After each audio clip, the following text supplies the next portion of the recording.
شقیق بلخی رحمه الله تعالی خپل شاګرد حاتم اصم رحمه الله تعالی خپل ملګري ته وایي صاحبتني منذ 30 سنة 10 کاله دې انډیوالي را سره وکړله ما حاصلک فيها په دې 10 کاله کې دې څه راڅخه زده کړله. دی عباره ورته وایي ما د علم څخه 8 فایدې حاصلې کړلې 8 ګټې مې پورته کړلې 8 لاسته راوړنې لرم. یو ملت لاسته راوړنه لري یو قوم لاسته راوړنه لري. د یو فوټبال ټیم والا وایي زما لاسته راوړنه دا ده چې ما کپ وګټئ میډال و انعام مې وګټئ. د یو شاګرد لاسته راوړنه دا ده چې وایي ما ته په امتحانو کې کامیابه شولم د خپل استاد لخوا څخه یو کتابچه و قلم و کتاب په میډال و انعام کې راکړل شو. هغه لاسته راوړنه بولي وایي ما د خپل استاد سره ښه وخت تېر کړي نور شاګردان یې دونه نه دي نازولي ما ته یې چمپل هم راکړئ کالي هم راکړل جیب خرڅ هم راکړي ویې هم نازولمه وچه میوه هم رانیوله. ګفټ او انعام څه یې ترلاسه کړله.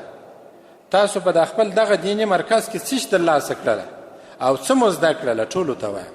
تر ما مشران تر ما کشران زما همزولي راتګ باید عبث نسي دلته ناسته باید عبث نسي دلته یو څه باید لاسته راوړو که څوم 1% وي. نو دی ورته وایي ما د خپل علم څخه 8 ګټې ترلاسه کړې 8 لاسته راوړنې لرم.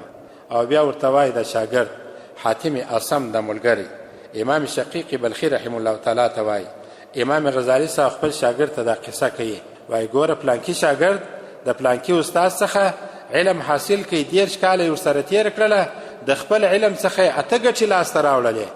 بچی یې پوسه شاګرده پوسه زوی پوسه نصیحت مې هم دی وصیت مې هم دی زما څخه علم حاصل که او د خپل علم څخه ګټې پورته که.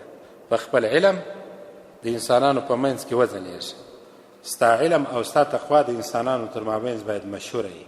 ستا د علم په وجه خلک پر تا راټول سي ستا د بد اخلاقۍ په وجه خلک باید ستا څه ونه زغلي